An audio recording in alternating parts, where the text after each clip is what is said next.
Started as a side hustle, and I never thought about like I'm gonna go so big in that business, unless once you cross that initial 10 or 20,000 a month, then the real money start flowing in, and then you start getting interested. Yeah, that's a good gig. It's not a side gig actually. That's a whole gig in itself. Growing team has always been steady. Like while I was growing in that incrementally, I was just getting people on board. So never thought about like in a terms of that I'm gonna go too big initially, but once I was just crossing those levels, the basics, and the team started growing bigger itself. So even now. We're taking on more work, and then the people keep joining. So it just goes gradually and naturally itself. Yeah, I've been lucky so far. In terms of finding more people, it's always been word of mouth basically. We were just discussing that in seminar. If you treat people right, they bring in more people because the word travels faster. It's just everybody look for the stability, and if you provide that sort of stability and security in the job, I don't think you need to spend a lot of time looking for people out in the market, because people just talk to each other and bring in their friends and their families and whoever looking for work. For me, it's been always the case. People keep bringing in the mates and everything because they have been there, they've done that, and they have seen the stability. So they encourage everyone else to join. So for me, I had never struggled too much to find people. I've been lucky in that way. Yeah. There was a different type of things. Of course, the biggest one is the staffing, right? It's always been the case, although I have people on, but then someone called in sick or someone have any family emergency like I just had last week, So on that time, you need to jump in and make sure everything is going smooth while the staff is not feeling neglected as well. I cannot say, no, you can go, because they're feeling the emergency or anything, So that was the biggest thing that I had to deal with.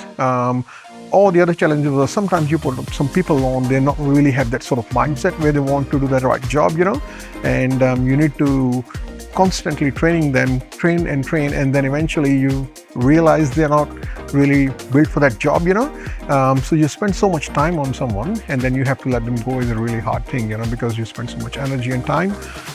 But other than that, everything has been smooth, yeah. It's something you can't really see on someone's face, right? Like you need to put people on, but most of my new employees have been working along with the old ones. I always put them along with the old people who are already been on the sites, and they're already been trusted on the sites.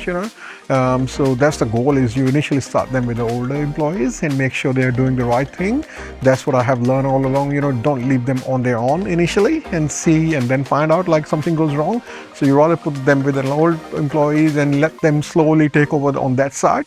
And I usually let any new sites, I put my older employees onto the new ones. So I just sort of shuffle around and then put the new employees onto the old side. So that way, once they have been proven, in the system that they're doing it fine and they have been comfortable with the site now, the old employees, they've been with me all along. They can easily take care of the new sites, where the the relationship with the customer is really good. You have to be on top of that. So that's how I just swap it around, and play around. Yeah, it does change eventually. Yes, initial days it's really always struggling. You need to be on top of everything while you're learning as well. Like I said, once you cross that sort of 10-20 mark, then the things start getting comfortable because then you have got big team of trusted people now. So if anything goes wrong, they are there to help you out, and you can shuffle them around. Anything goes wrong. So your role goes a lot more relaxed on that way, but on the other side, you are dealing with a lot more clients now. So you have to be on top of the admin, and you have to be top of all the complaints and the compliances and everything. So it does shift into a different type of the role now, which is like a lot more admin rather than hands-on work now. Basically, I don't micromanage them, but I try to stay in touch. That's what I do. I pretty much monthly.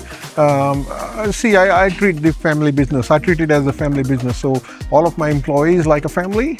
So I try to make sure be involved in their families and friends. That's very personal to me. It's not like most of my employees are like very close friends now. Managing with them and staying in touch with. We have like a WhatsApp group. Where you can message each one of them, or if you want to let everyone know something together, or something like that.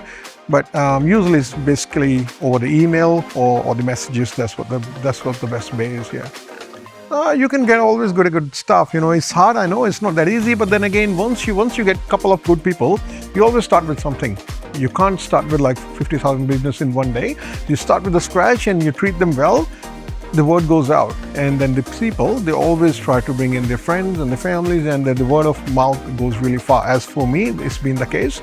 And then you treat them fine. You treat them fine, and they will treat you fine. That's how it goes, and it's not that hard. You need to be always on a hunt for the people, but once you get the right ones, hold on to them. Do not let them go. Even if you need to go to extra length, it's still a lot less stressful than teaching someone new.